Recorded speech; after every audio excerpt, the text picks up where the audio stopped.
We still got like a minute, so I'm just letting people straggle in.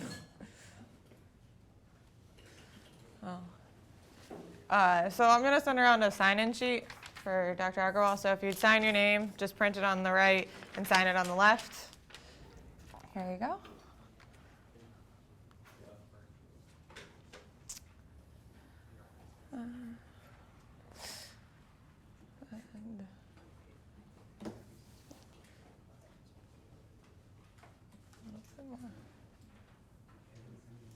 I'm waiting for this.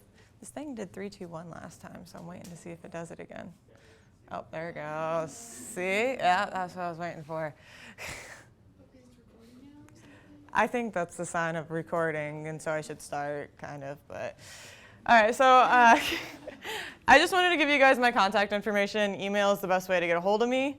I don't hold office hours or anything, but if you have any questions about the lecture or the class, just contact me, and we can set up a time to meet. I'm way down in Lilly Hall, so we might want to meet in a more central place so you don't have to walk all the way to Lilly. So last week, we kind of ended on talking about a question that Dr. Agarwal asked about domestication and that process. And Dr. Townshire was explaining some that was happening with CRISPR-Cas. And so I wanted to show you there's actually 2 papers that are happening currently, or it happened last year in 2018, where they took a wild landrace of tomatoes and used CRISPR-Cas to edit the genes and to make a more domesticated version of the plant. And in this case, this group decided they wanted to do this so that they can keep trait retention within it, which meaning they wanted to keep some biotic and abiotic tolerances that the land races held while domesticating this plant in a really accelerated time frame instead of taking those 10,000 years that we were talking about last time. And so when they did this, they actually focused on just 5 different genes. And as you can see, the one on the left is the wild tomato, kind of a diagram of what it supposedly looked like and what their goal on the right was. And some of the things were fruit, to enlarge the fruit. Others were to increase the levels of vitamin C in the fruit, changing the time of maturation, so when the fruit matures, to make sure that it's synchronized over the plant.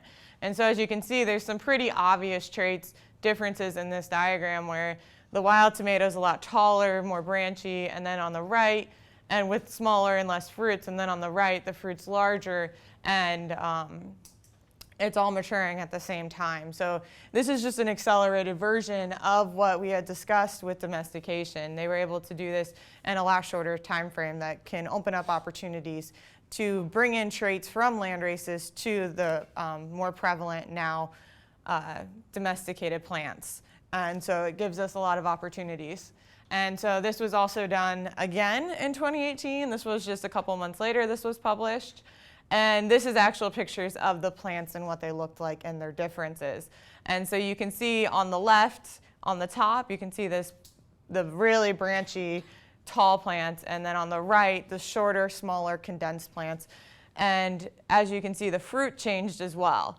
So the smaller fruit in picture J and K are both on the left. And as you can see, they're really small and seedy. I'm not really a fan of tomatoes, but I can imagine that having that many seeds in that small of an area probably wouldn't be very good and wouldn't be pleasant to eat. And so they got larger, bigger fruit, more fleshy, probably more flavor, and more productive plants in the end. And so these are just 2 examples of how this can happen, and they both were in tomatoes, coincidentally.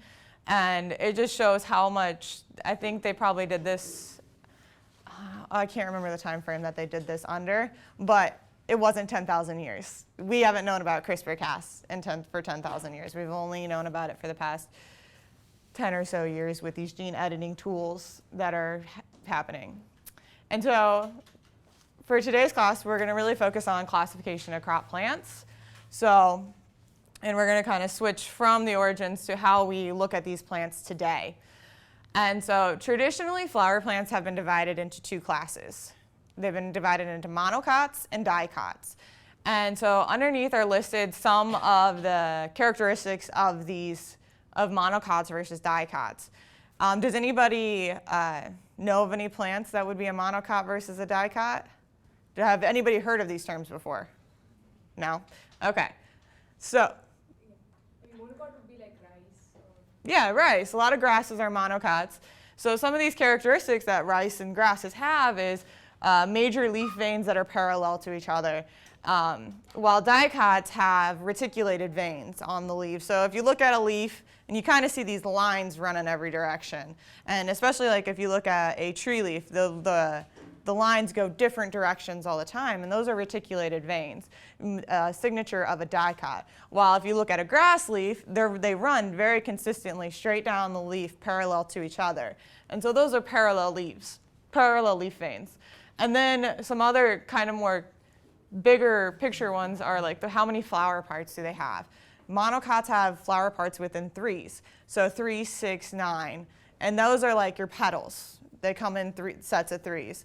Your other plant parts, such as anthers, sepals, they'll come in parts of threes, where dicots come in 4s or 5s.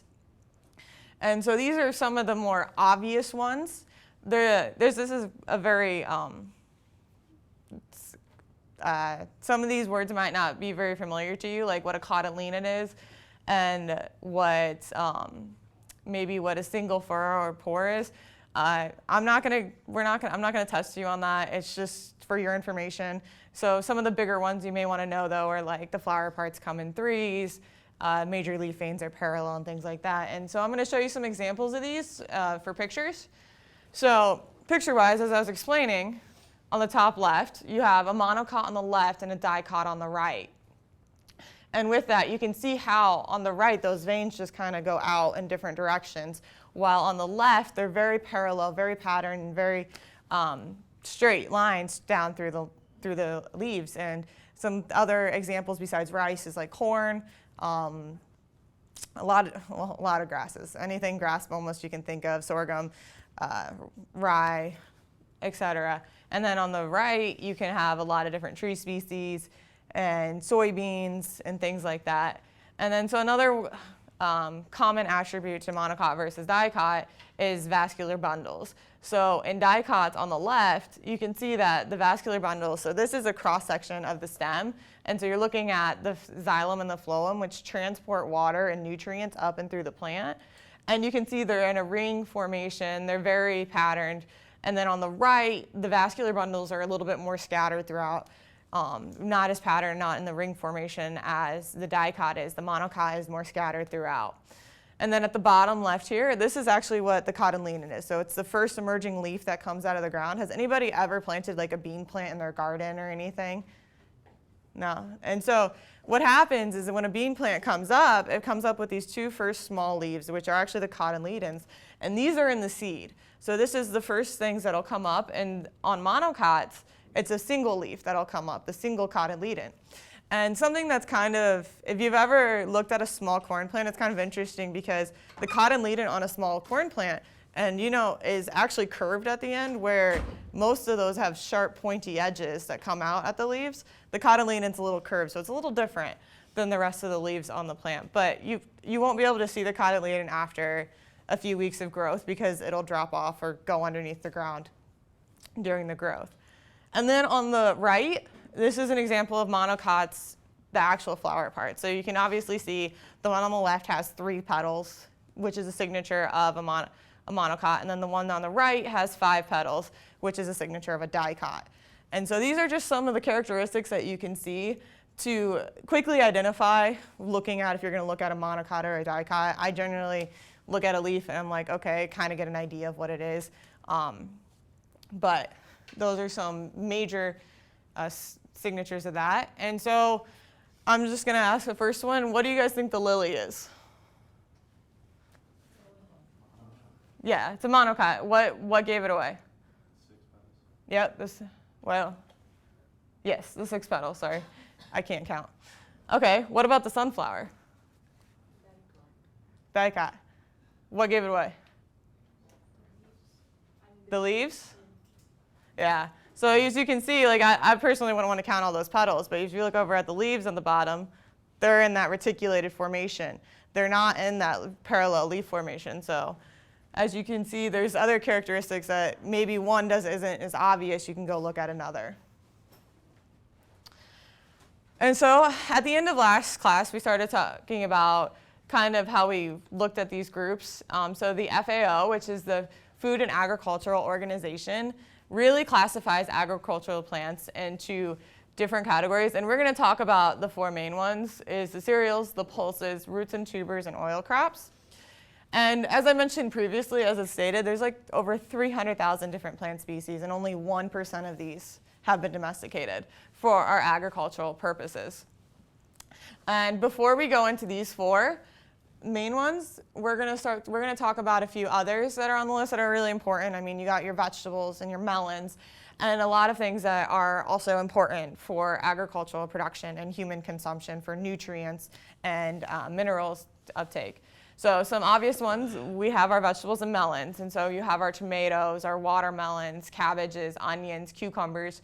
And I honestly think this is probably one of my favorite categories because I love melons, I love watermelon, I love cantaloupe and stuff. It's just one of my favorites. I could cut out the tomatoes and be happy with my life, but there's a lot of things that these plants do for us, and being able to understand what their purposes are and stuff is really important. And so what next, we're going to talk about beverages. Can anybody think of a plant that you use for a beverage? Coffee. Any more? Sugar. Yeah, I mean, you use sugar in your beverages, yes. How about, is there anything tea, yes. Anybody have a long day at work and go home and they're like, I need to have a drink? Every once in a while, if you're 21, of course. Barley, there's another one that there's hops too. A big one that goes into almost every one of alcoholic, sorry. And so we have our coffee, our tea, our hops, our cacao, and a lot of others that'll go into beverages, such as sugar, that you can put into it for an extra additional flavor. But so in this picture, we have our coffee at the top, and then we have our cacao on the left and our hops on the right. And so each of these plants have been utilized to be able to make a drink, and it's just amazing to me. Somebody went out there one day and was looking at this coffee and decided, I'm going to make coffee. Make a drink that, I mean, I have every morning, because I can't survive without coffee. I'm not a very pleasant person if I don't have my coffee in the morning.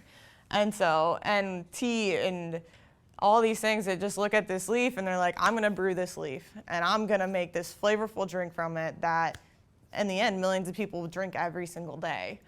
And it just bewilders me, all the processes that people have done to make these kinds of plants become these beverages.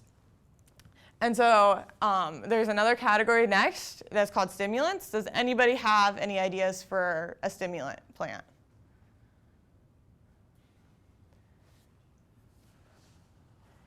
I'll give you a hint. One of them is becoming legalized more and more throughout the United States. Cannabis. So there's one, and we have some more. So we have also our tobacco plants. We have our cola nuts, our cacao, and our cannabis. I always like this picture up on the right. It looks like a military guy hunting through the woods, protecting his plants. I find that one funny. It kind of reminds me of, I can't think of the movie, but there's a movie where they run into a cannabis field and the military is chasing them. But anyways, so these plants have kind of give you some stimulation in some way.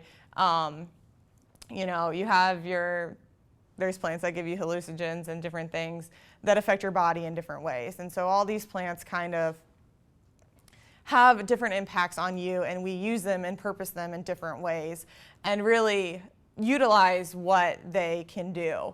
And so in this photo, you can see that there's tobacco on the top, there's cola nuts down at the below, and then the cannabis in the top right. And then we have our fruits, which I think everybody in here can name some fruits. Apple. Come on, just name your favorite fruit. Grapes, bananas, so many. pineapple, so many different types of fruits around the world. And so we have our, so we have our bananas, we have our apples, our grapes, our oranges, and these are really important in different, contributing to different vitamins and antioxidants to our bodies that are really necessary for us to be really productive and be healthy and to be fully active people. And so this is a photo of a banana plantation. So something interesting about bananas. So remember how I talked to you guys about ploidy last time and how we can change that the ploidy has changed in plants and stuff. So bananas are actually a 3N, so they're a triploid or triploid. And what that means is during meiosis, the chromosomes can't align properly because there's not an even number. And so you don't get viable gametes. So have you ever bitten into a banana and eaten a seed? The seeds are aborted. You don't have seed development in the banana. And so you get this wonderful banana with all this flesh, but there's actually no seed there. And so I think that's like a really interesting, and that's of the Cavendish banana, particularly speaking. So almost every Cavendish banana you get is the exact same. They're basically clones of each other. And we're going to see if this will work, because this is on a banana plantation that Dr. Teinscher went to, and there's a video linked to it. So also, I'm going to make sure the volume is turned up. I can't reach it. Sorry.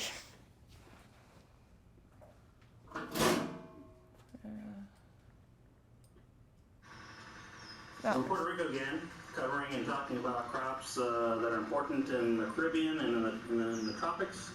We're looking at another one of the very important crops, and that's banana.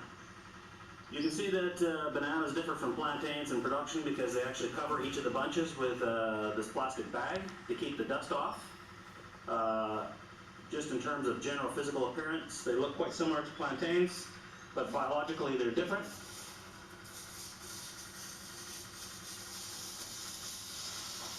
If you look under the bags, you can see the clusters of bananas developing, and they'll develop under the bag until they're ready to be harvested.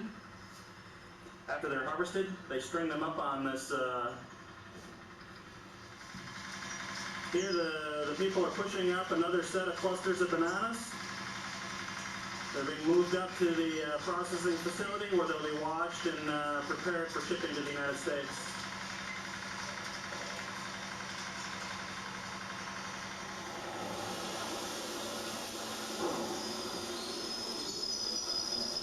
You want to describe what they're doing? Yes, please. Spanglish.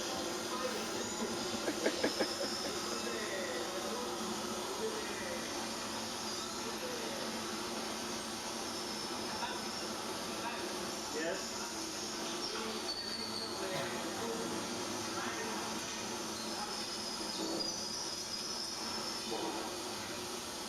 So first the banana clusters are removed from the central stem. They're put into an immersion tank for washing.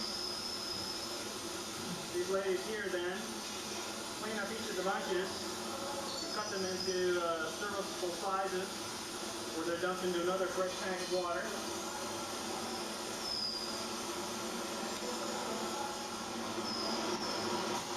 The clusters of fruits are then picked up and put into flats and they're weighed,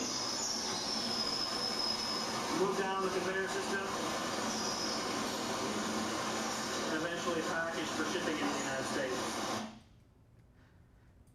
So it's a pretty intensive process harvesting bananas. Like, I wouldn't want to be carrying around those bundles. They're pretty heavy, they're large, and it's interesting to see how different plants each need their own way of harvesting, their own way of processing.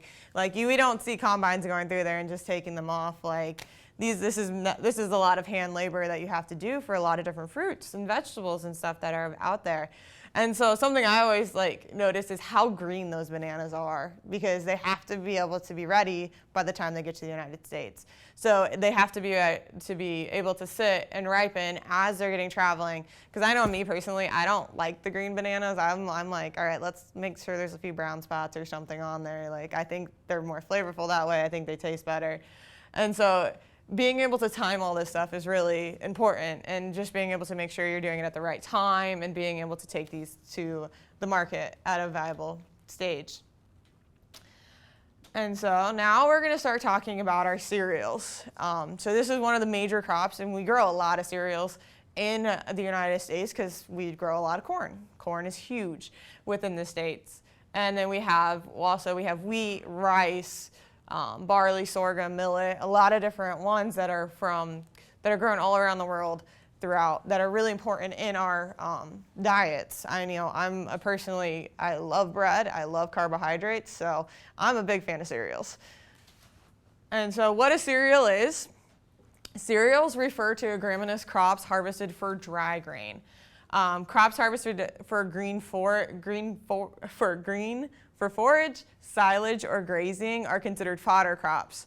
So on the left, this is sorghum, so the head of sorghum for seed production. So this would be considered a cereal, where on the right is a picture of it being used as a forage for sheep food. This actually was taken like 2 weeks ago, so they were eating the right sorghum in my opinion. So, but anyway, so this is kind of how you can classify it different. So you want when you harvest it as a cereal for the dry grain, you're waiting till, generally in the field, when you harvest like corn, it's not green anymore, it's brown. It's because we're letting the seed dry out to a certain percentage of seed moisture for storage and processing, so that this seed doesn't rot while it's sitting in there, or start growing fungi and mold and different types of things like that. Where on the right, this is a fodder crop. This is where you're using it straight from green. You can cut it and use it for silage, and that's another way to store it, but this is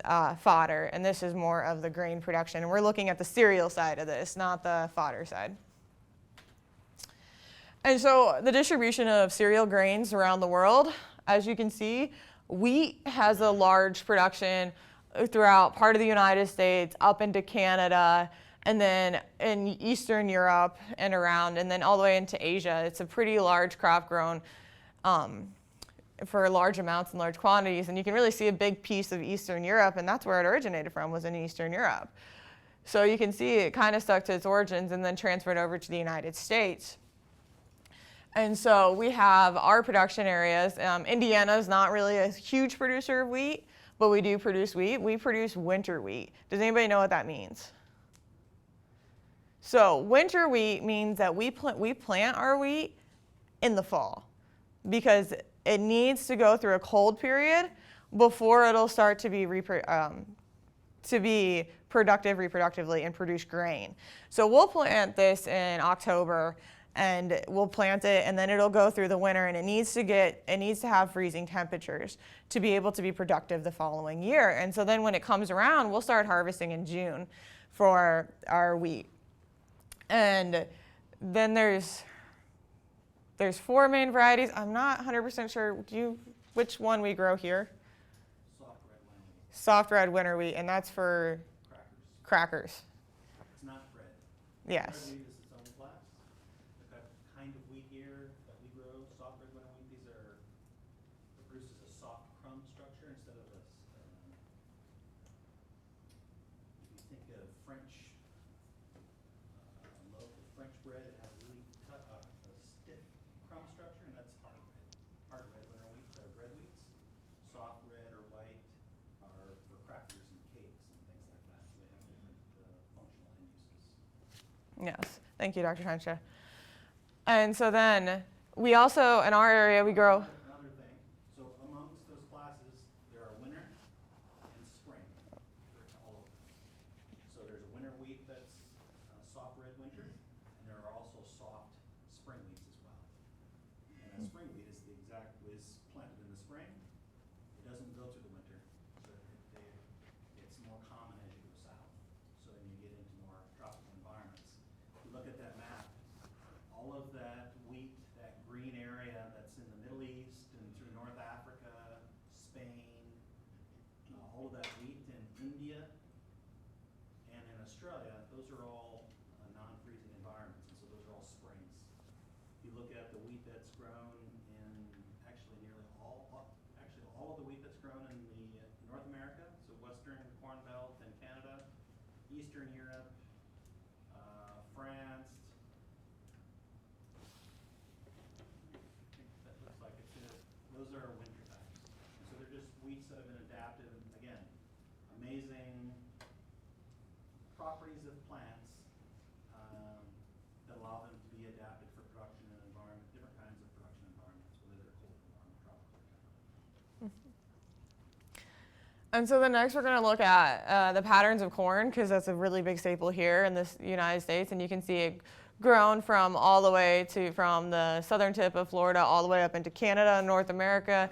And then you have it in Mexico and South America and a large production area over in Africa. And something similar to what Dr. Teinstra was talking about with wheat, corn, it has its properties to be able to move up into northern areas by changing its growing degree days and properties of how long the season it is that it'll last. So when you have, it originated in the tropical areas, and so it likes more the heat and the sun. And so those are photoperiod sensitive plants. And so it is determined on its day length and when it'll flower. But if you move those photoperiod sensitive plants on those day lengths that it's really determined in those equator areas up to us, it'll never flower here. It'll never reach the day length that it likes to flower. And so we have photoperiod insensitive plants. They don't care about the day lengths as much. They're actually looking at how many growing degree days we had. And growing degree days is a property of how much heat and sunlight they're receiving. And so we have the formula based on what the temperature is. And it's like the min and max temperature minus, I think it's 82 degrees? The base temperature. Depending on how you want to do it, it's 50 degrees, okay. Fahrenheit or 10 degrees Celsius. Yes.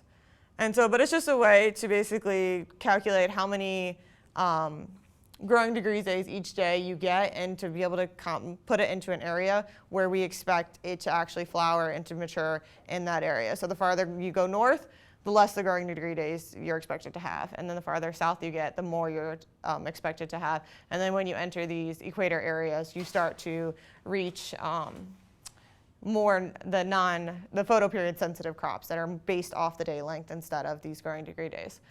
And then we have our other big crops, which is rice, which is really grown over in Asian countries and India, and some is grown in Africa. And then we have our millet, which is really particular to Africa, and sorghum as well, which is really strong in Africa. But I personally think we should have a little dot in West Lafayette.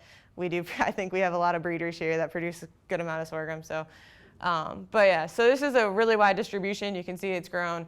Cereals are grown all around the world, and it's a really big crop for human consumption. And so, as you can see, we have our tropical origin plants, which are like our rice, our maize, our millet sorghum, our temperate origin plants, which are our wheats, our rye, barley, and oats. Something that's interesting to note that I'll talk to you guys a little bit later about is the origin of C3 and C4 plants. And this is the way plants photosynthesize, which we'll get into more next week. But something that's interesting is a lot of the tropical origin plants, such as our sorghums and our maize, are C4 plants. Our rice is not. Our rice is C3, but they have a better, efficient method for photosynthesizing. While a lot of our temperate plant origin plants are just our C3, which have this thing called photorespiration, which I'll explain more next week. And so they're not as efficient in photosynthesis processes at high lights. And then we have our makeup of these plants. So we have our makeup of our cereal crops. Like, they're really high in carbohydrates, and they're lower in protein and oils.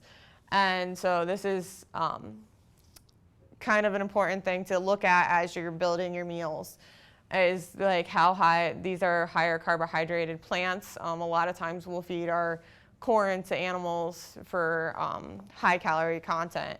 And then we look down and we see that we talk about our essential amino acids. So we have 7 essential amino acids, and what this means is these 7 amino acids we can't produce ourselves. So we have to get these from our diet.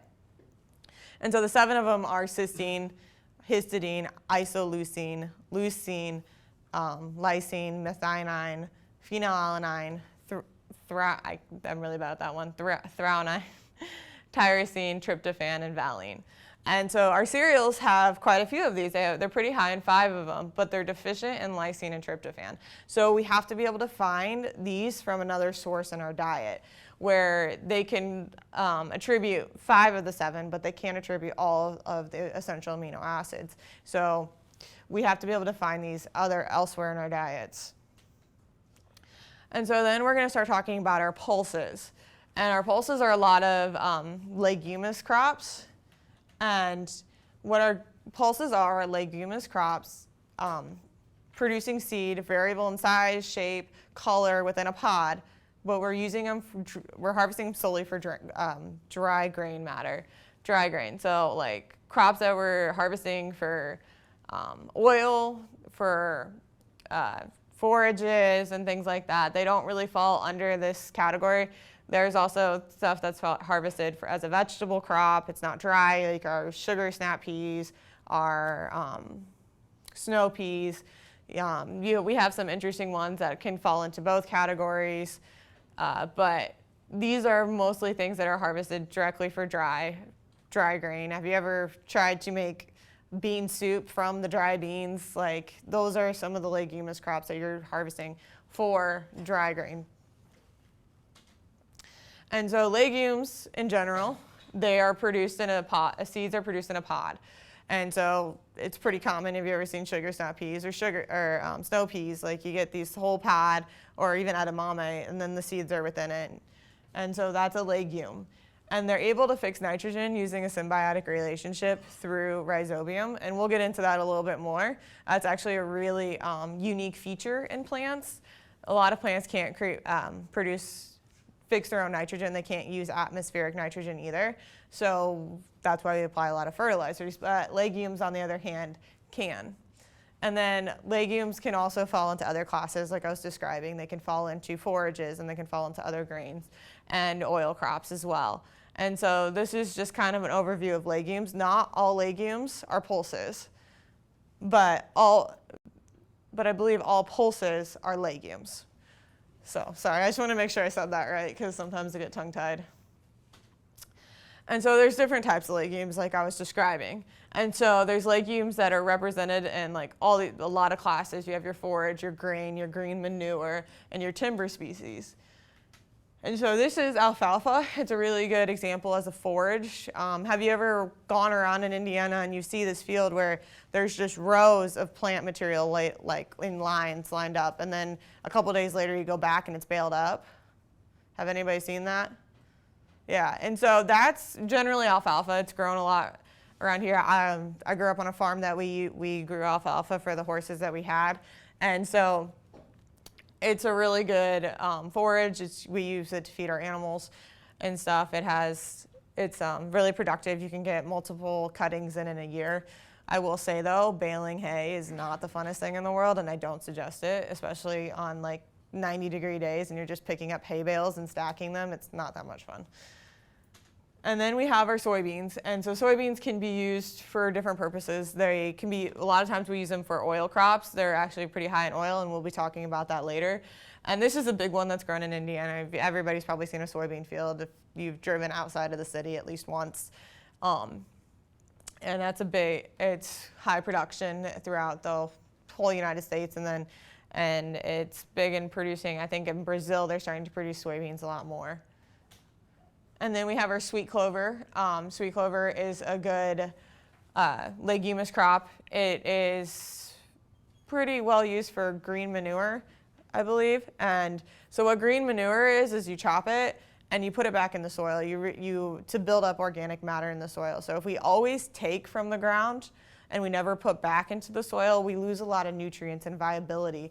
And so with having a legume crop that is fixing nitrogen itself, and then you put it back into the soil, you're really using that as a natural fertilizer. You're using it to be able to make your soil more efficient and more efficient, Has anybody ever seen like compost piles and stuff, and you're like throwing all your plants in it, letting it do that, and then you're spreading it back out? It's kind of similar to what you do with green manures. You chop it up, you try to put it back in the soil so that you're building your soil's profile. You're really enhancing the nutrients available in the soil for next year's crops. And then we have our timber species of legumes. So this is a moringa tree. So moringa trees are grown in, I think, Central and Southern America. So some of the properties that I've actually was reading up on this tree species, I'm not 100% really familiar with it myself, but I was reading up about how they use this tree for a lot of things for, like, I think inflammation issues. They said that there's some cancer preventing cancer properties. So like it's really helpful in that, and some other medical purposes that this tree is being utilized for. And so legumes kind of spreads throughout a lot of agricultural classes. It spreads through a lot of different types of plants. And so it's a pretty broad group. And so one of those things that I was talking about was nitrogen fixation. And nitrogen fixation is really important to really build your plant up. So nitrogen is a major compound in almost all proteins. So it's really important for your plant to be able to have nitrogen to really grow and prosper in a well way. And so like you always see, you probably heard about eutrophication because we put a lot of nitrogen on corn plants. Well, these plants, they can do this themselves. And so what happens is in the soil, there's these bacteria called rhizobium, and they interact with the roots of the legumes. And so what happens is the legumes form nodules, making a home for these rhizobium to stay. And so the rhizobium will start fixing nitrogen, which is giving the nitrogen to the plant in a form that the plant is able to use, where atmospheric nitrogen the plant can't uptake and can't properly use. And so and then the rhizobium is receiving from the plant some nutrients, but also it's receiving a home to stay. It's protected within these root systems. And so something that's a lot of people will do is they'll rotate their legumes with another crop, such as corn. So a big thing that you can hear about sometimes in Indiana is soybean corn rotations. And why they do this is the soybean puts nitrogen back into the soil, where corn just generally takes it away. It uses a lot of nitrogen. And so it's a way to help mitigate how much nitrogen you're putting on as fertilizer instead. So it's a really important property. It can help maintain soil fertility, which soil is really, really important in a crop production system. The organic matter and how much nutrients are available. It can really affect what you can grow, where you can grow, and how well you can grow it. And so this is the pattern of how legumes fix nitrogen. They take N2 from the air, and through nitrogen fixation, they make ammonium, which is a available source to the plant, and then ammonium can naturally go into NO3, which is nitrate, which is another source that plants can use and uptake for their own purposes. So something that's kind of interesting that I always think is interesting is soil has a charge of its own. It's negatively charged naturally, and so ammonium will sit in the soil. It'll be a lot more stable in the soil, while if it transfers over to nitrate, it's a lot more likely to be leached down into the ground. But as you can see, the rhizobium initially makes it into ammonium, which is right away available to the plant because of the symbiotic relationship they have. And so when the plant uptakes it, it starts to make amino acids, and then which are compounds that'll build the proteins. So it's like the building blocks. Without your nitrogen, you're not going to get your amino acids, you're not going to get your proteins, and we're not going to get our essential amino acids we need. So being able to have this nitrogen available to the plants is really important, not just for the plant, but for us as well. And so a lot of pulses, legumes, they're composed of a little bit different than our cereals. Our cereals are a lot of carbohydrates, where our pulses kind of have higher protein, and they can also have higher oil content as well. So a lot of these, you probably have seen people when they have, what's the word? Where like if they're vegan or vegetarians, a lot of beans get incorporated into their diets because they have a lot higher protein content in comparison to our cereals. But legumes are deficient in 2 amino acids as well. They're deficient in methionine and cysteine. So they are missing things that you're going to have to build up. You're going to have to bring something else into your diet. Pulses are really well utilized around the world, not so much in the United States, but in other countries, they're eaten a lot more. They're a huge part of the dietary protein, especially in maybe developing countries where beef and meats might be too expensive or too hard to sustain and use on an agricultural system. And then also other countries where maybe your religious preference or just anything, you go away from eating meats. And so beans become, pulses and stuff become a lot higher in the diet concentration there. And so can anybody tell me, since like pulses and stuff, they both so far have had deficiencies in their amino acids. Can anybody tell me a food combination that would meet all your amino acid needs? Just like a simple one, you probably get it all the time, you just don't realize it. Rice and beans. That's a big one, rice and beans. You can also, so another one that is so interesting to me because I kind of talked about the three sisters last time, but they grew corn and they grew beans together also with melons as well. But people back then even knew, they didn't know what amino acids were, but they knew that they weren't getting all the nutrition they needed in some way. They're just like, I'm not feeling as good. So they're putting these crops together, not just because they grow well together, but also because they need all these a well-rounded diet. And so so the Native Americans are growing corn with beans because then they can get all their amino acids, all their essential amino acids as well. They didn't know if that's what they were doing, but they still did it just because they knew that they didn't feel as good or that they're not as productive or they're not surviving as well without the whole picture. And so this is kind of an example of why having all your essential amino acids are really important.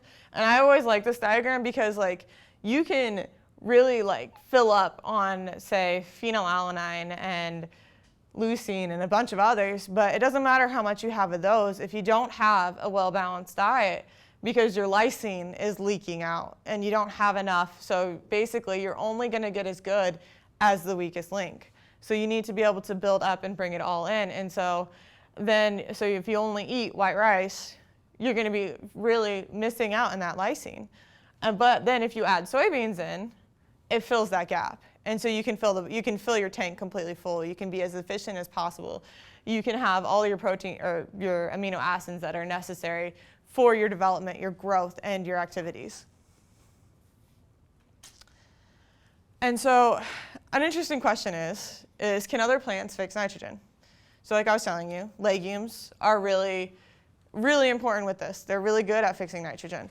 But what if corn could? What if our corn, one of our biggest inputs is fertilizers, and one of our biggest issues is eutrophication? What if corn could do that? And so actually just quite recently, there was a study that found a corn in South America to be able to fix its own nitrogen. So if you see this kind of glossy, gloopy looking stuff at the bottom of these aerial roots, that is actually the corn secreting a glucose-rich mucus for microbes to live in. It's building an environment so that the microbes can live in that area, and they have been found to be fixing nitrogen. And so personally, me as a farmer, I would probably look at this and be like, oh, that's an issue. That looks like something gross and gooey, and I don't want to mess with it. But they found these plants were they were producing well in low nitrogen areas. So they found these in, I can't think of what area exactly, but these areas are known to have low nitrogen in them.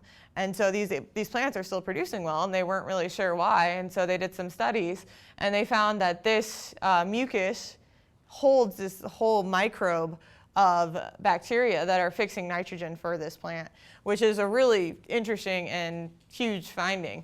And people had been working on like, how can we get corn to be more efficient with nitrogen? How can we even get corn to fix its own nitrogen? For years, it's been a good question.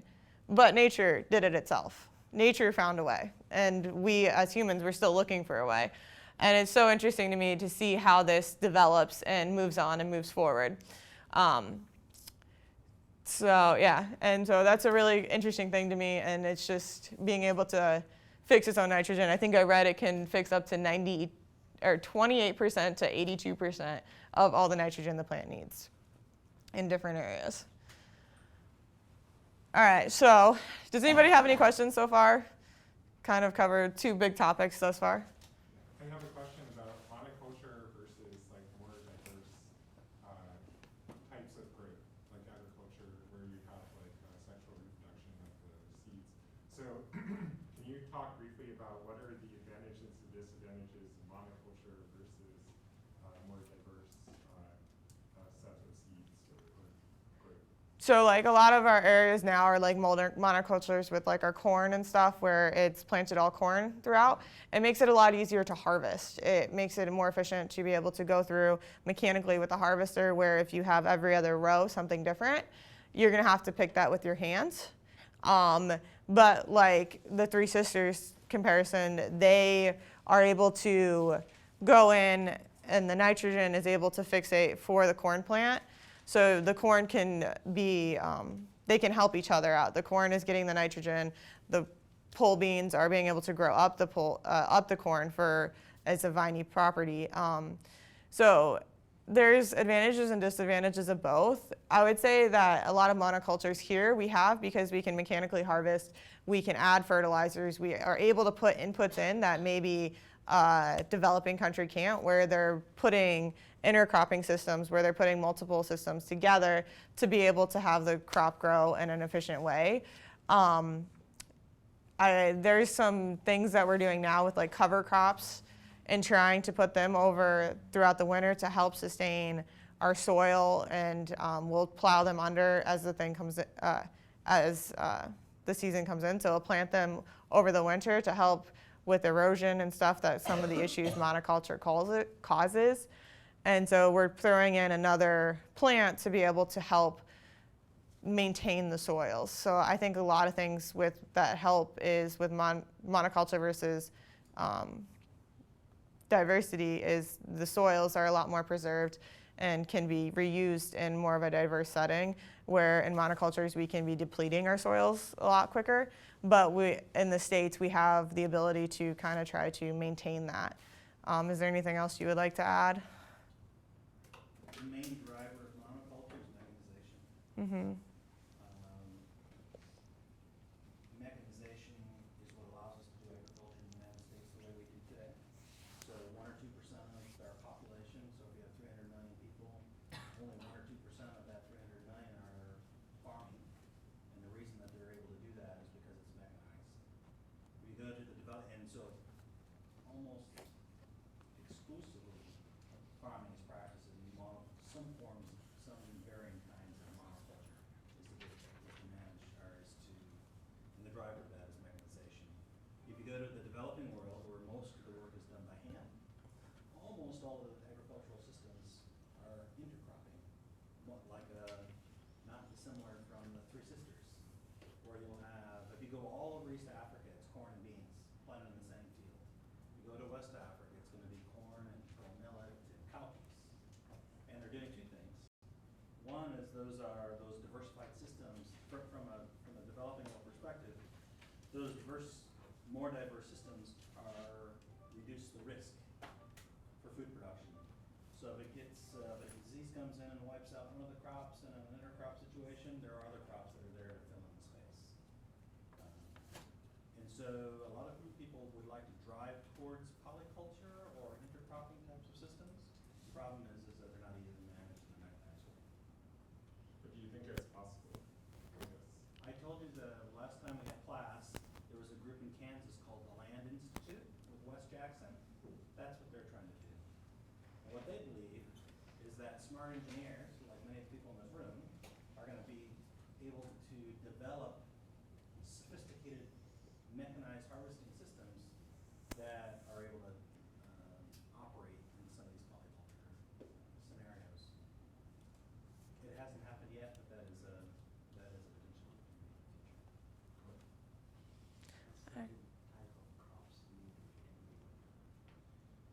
what they're really looking at. So if you, Well- at the end of this series, we're going to talk a little bit about soils, I think, in this short lecture series that Shelby is leading. And some of the most productive soils in the world are former prairies. And so scientists are trying to figure out how do you go from cornfields that are oftentimes problematic, or monocultures, let's say, not cornfields, back to a more mixed polyculture of a prairie system. And that's the vision of the Land Institute, moving to perennial agriculture, but it's got lots of challenges, and I enumerated most of those. Is there any more questions before we move forward? Okay. All right.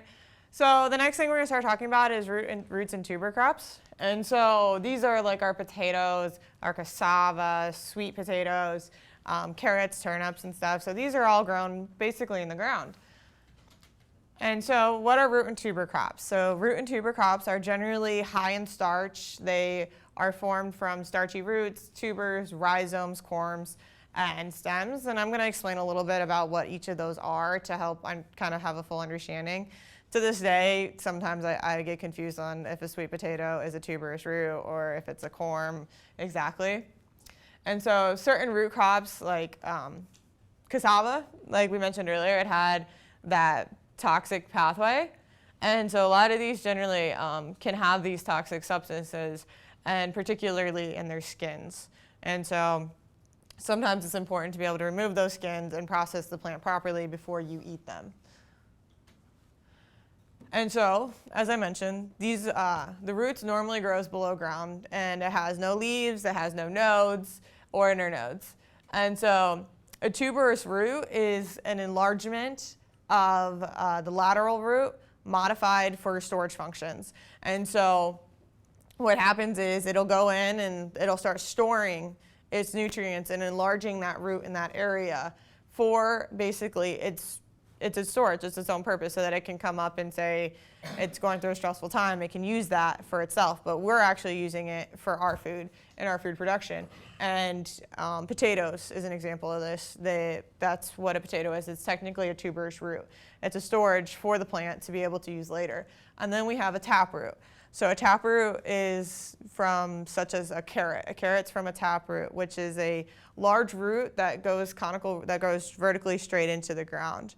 And what happens, we have a lot of taproot plants out there, but carrots and parsnips are very interesting in the way that they can store a lot of nutrients, and you get that thick carrot that comes out of it and comes from the ground, and it uses a lot of nutrients and gives you a lot of nutrients and vitamins from the carrot.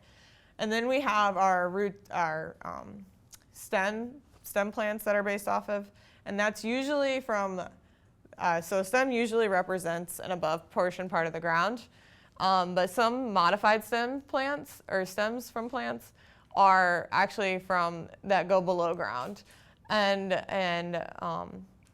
kind of go out to create another plant. And so an example of these are like your rhizomes and your stolons. And so a rhizome is a modified stem that goes underground and comes over and kind of, people call these runners sometimes, and they'll go over and another plant will be made. It's actually part of the other plant previously there, but it just goes below ground. It stretches over to produce another plant on the side. And then there's these stolons that are similar to rhizomes, but they stay above ground to help make a next plant. A big example of stolons is strawberries do this. So if you ever have grown a strawberry plant, you'll have like this bushy area, and then all of a sudden you'll just have this like arm sticking out. And that arm will come down to the ground, and it'll implant in the ground, grow its own roots, and have another plant start to come up above the ground. So those are structures that sometimes stem tubers form off of.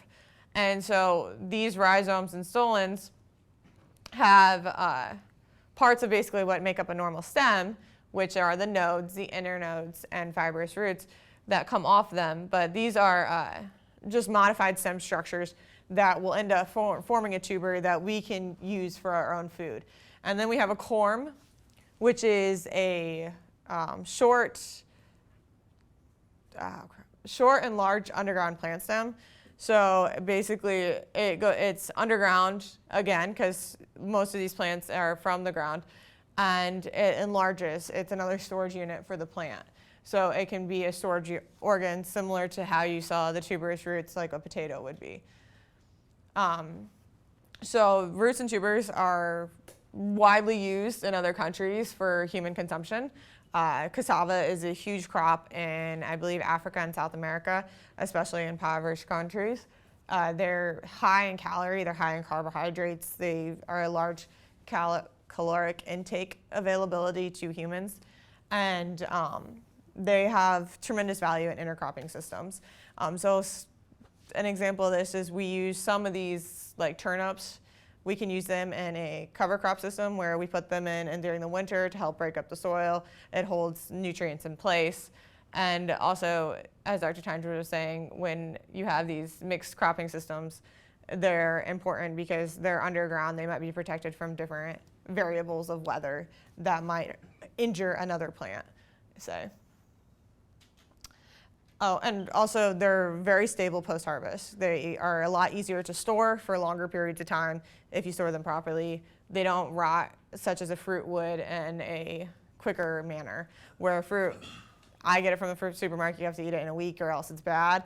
I know I have my potatoes for months before I'm too concerned that they're gonna be going bad. And then so here are some examples of roots and tuber crops from all around the world. We have our cassava, which is, you can see them shucking it there and peeling off the skin and starting to process of it. The yams above it. We have our radishes. I like radishes. They're probably one of my favorite to put in a salad. And then you got your carrots with the large enlarged taproot with your parsnips. Again, that's another taproot type of crop. You have our potatoes, beets, sweet potatoes, turnips, onions, and our taro. And I'm pretty sure taro gets very large. I've actually not seen this in person, but I believe it gets like this big.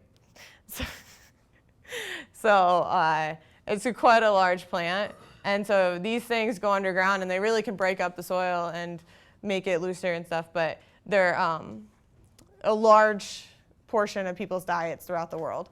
And they're really an important system in agriculture. And so we're gonna see if you guys can figure out what each is. I'm actually really bad at this too, so don't feel bad, just shout out an answer. I get these wrong all the time, so just see if you can get it. So your choices are, is it a stem tuber, a corm, a tuberous root, or a taproot? And so I think I said this one. What do you think a potato is? Tuberous root, okay.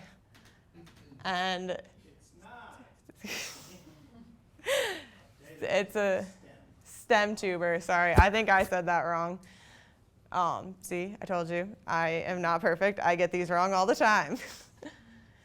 And so then we have our cassava. Any guesses?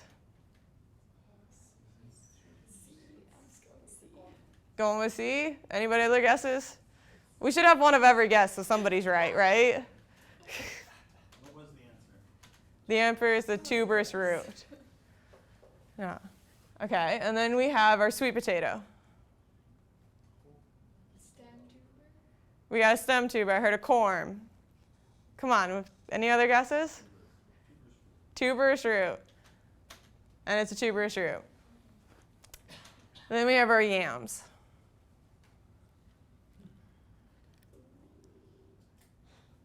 Come on, just something. Tuberous root. I thought a sweet potato was a yam. You know, I always used to think that too, but they're different, yes. That's actually worth talking about. Let's get through this little examiner first. Okay, so it's a stem tuber. And then there's a carrot and turnips. Yes, we got a taproot. That one was easy. And taro. Nothing? Anything? Corm? Corm is correct. So these are all, as you can see, there's a wide variety of different ways that a plant can produce its product underground and store its nutrients underground in different forms. Can you go back 3 or 4 clips to look at what's the difference between a sweet potato and a yam? Are they the same thing? Are sweet potatoes and yams the same thing? So this is a yam. This thing is called this is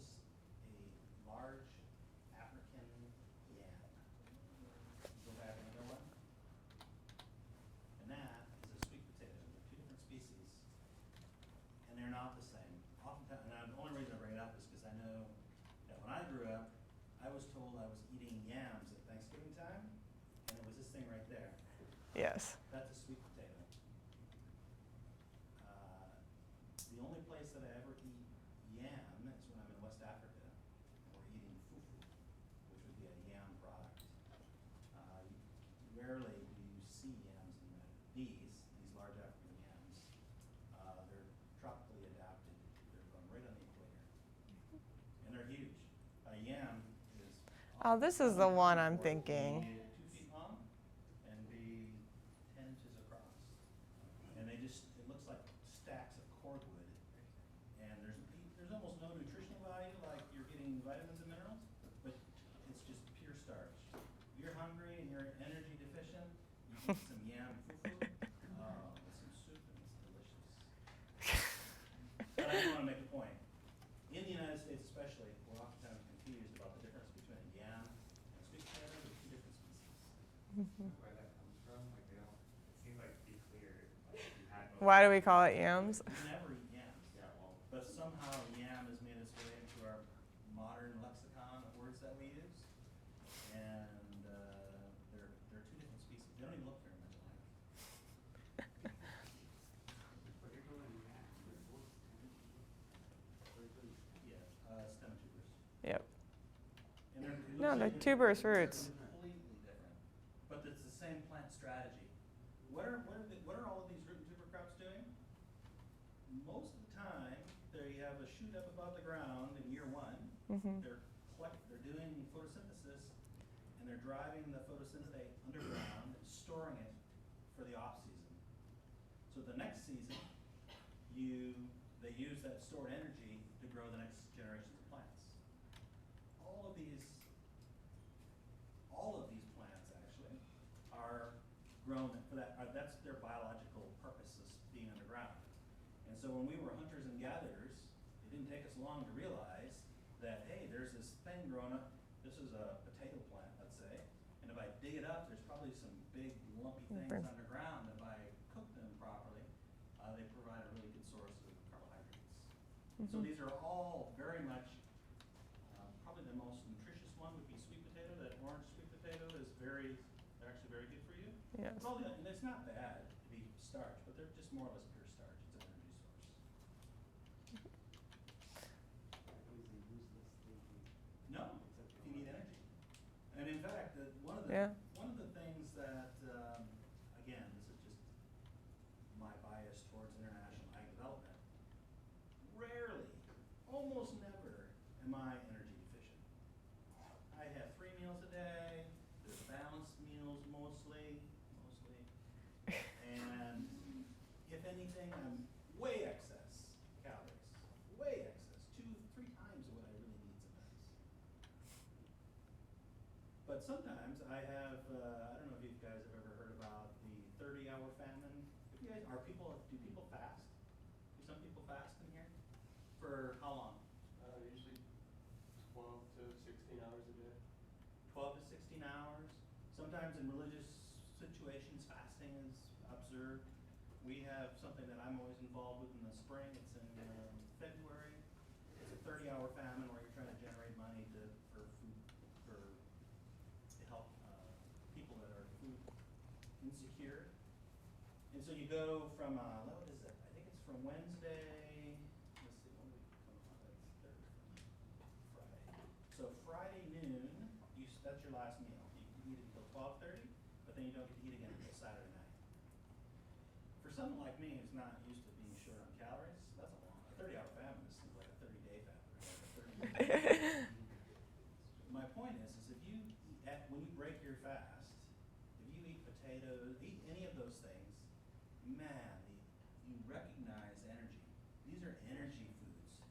You eat them, they very quickly, these are mostly easily broken down into sugars, and within a half an hour, you can feel your body is invigorated by this breakdown of starches. It's amazing. In the United States, we rarely are in a food situation to recognize that. If you go to the developing world, all of these cultures, they recognize foods that break down quickly, foods that break down more slowly. Sorghum has a low glycemic index. It breaks down very slowly. It sits in your stomach where it makes you feel full. So if you're in West Africa, you eat sorghum in the midday and evening meals, if you get a midday meal, or at least an evening meal, and you eat millets for breakfast. Because millets are high energy, they break down quickly, sorghums are slow. And so people recognize, we oftentimes don't because we're so well off, or our diets are so rich and diverse.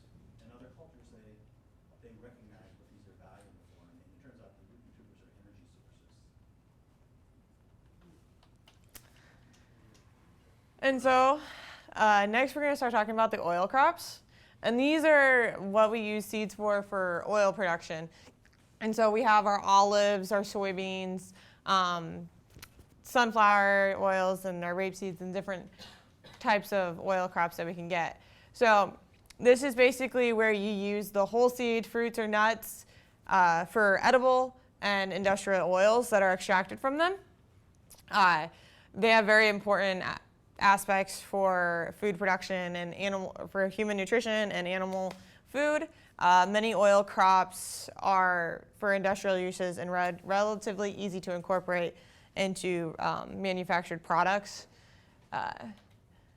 So as you can see, a lot of our vegetable oils are higher in monosaturated and monounsaturated fats and polyunsaturated fats, and our animal-based ones like our lards and our butters and suet are higher in our saturated fats. Does anybody know what this looks like at room temperature if you set these in front of you, what the difference is between the two?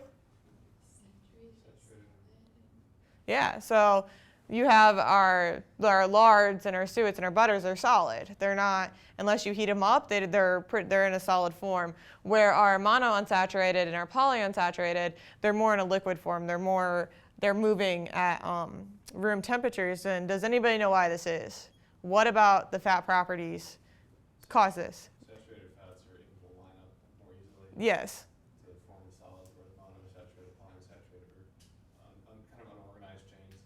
Yeah, because of double bonds instead of single bonds between the fat chains. So as he said, like they're easy to stack up. So you have to be able to get them at higher temperatures for them to unstack and separate. Where our sunflower oil and our soybean oil and stuff, they have more polyunsaturated, so they're a lot more liquid. They're in liquid forms. They're moving and stuff. There was something, and so a lot of people, I think, like in the health world, people want more of our unsaturated fats, so we're not clogging our arteries or hurting ourselves. And so that's why a lot of people like our canola and olive oils and things instead of using butter, say. Can anybody think of a saturated plant fat? Coconut oil? Does anybody ever use coconut oil? What does it look like?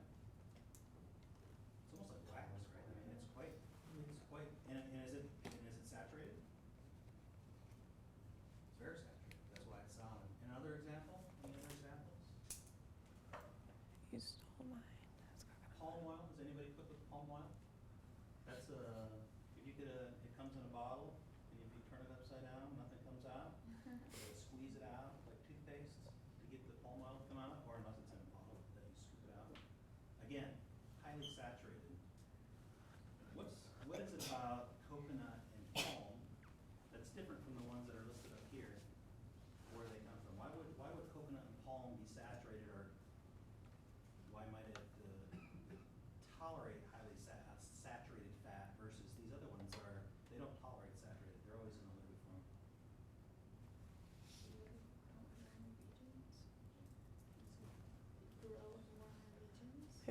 They're right here. What's the answer? Yeah, so coconut and palm do not tolerate cool temperatures. They're tropical environment plants. It's always warm, it's never cold. The risk of being saturated for a plant is that you're not warm-blooded like an animal. So those lard, suet, butter, they come from warm-blooded animals. They're not ever at risk of crystallizing because of elevated body temperature.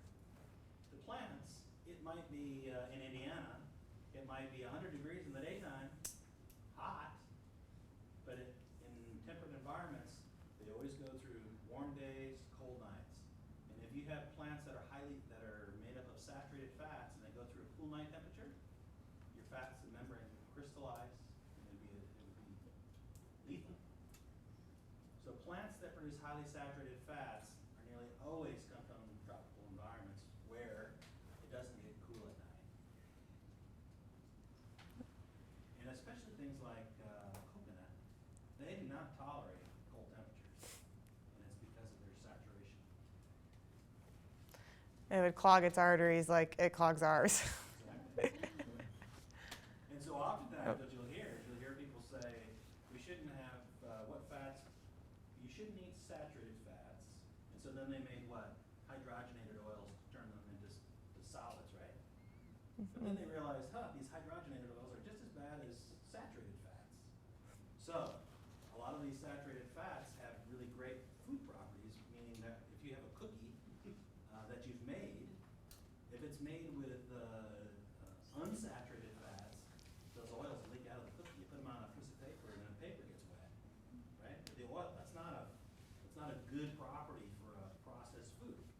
So what do the manufacturers do? They go to palm oil and coconut oil and other kinds of. No one's really reported this yet. Actually, I do see it reported now. These saturated fats from plants are just as bad as saturated fats from animals, or just as bad. Maybe not just as, but they're certainly not really good for you. The taste is different too. Like cooking wheat Oh. with this saturated fat. Which is better? Isn't that funny? I know because why you can see the taste difference. I know it's bad for health. My daughter bought me some shortbread cookies. They're sitting on the counter at home. Man, lethal. Shortbread cookie made with diverse. Okay, I think this is where we at here, Shelby. Well, we're talking about the major oil crops that you see. So as Dr. Tyncher was talking about, you have your coconut, your olive oil, palm oil, peanut oil, your sunflower oil. So a lot of these are used for cooking or frying.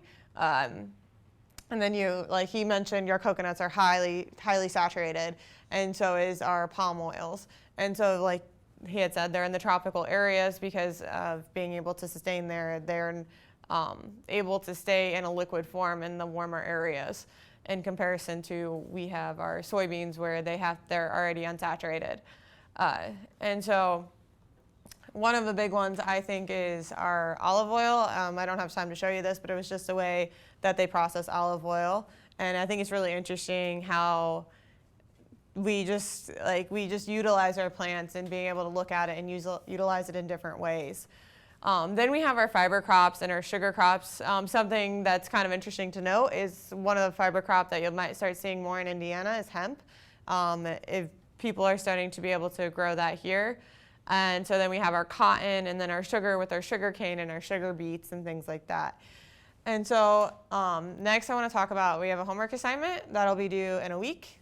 And so I'm going to pass that around. And so you're going to go to the FAO website, which is the Food and Agricultural Organization website, and you're going to look at different farming systems and farming crops.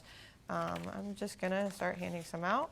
And so you're going to look at different aspects of it and stuff. And then on the second question, you're going to actually choose one and look at different properties of it, like what crops are growing there, the season length, the year precipitation. Something to note, there's a lot of them on there, and some of them don't have a lot of information about everything. So you might want to look at different ones to see what you can find. The whole point of this assignment is to force you to go to the FAO database and look at what's available in terms of I think there's going to be extra. I printed a lot. crop production. Because it turns out that if you spend any amount of time involved in agriculture in your work, you're going to need data to support why do you do what you do. And the FAO database is one of the best and best organized databases. And so the point of this little exercise is to learn Thank a you. little bit about Okay. farming systems that are important around the world. And on that, especially on that third question, go into the crops database and start learning a little bit about where crops are grown, how much is grown in different parts of the world. And so this is due next Thursday. And if you have any extra papers, just bring them up here and set them here on your way out. And if you haven't signed the sign-in sheet, please sign it. Cyber sheet, that's yes. required, yeah, those looking- And thank you guys, and have a good day.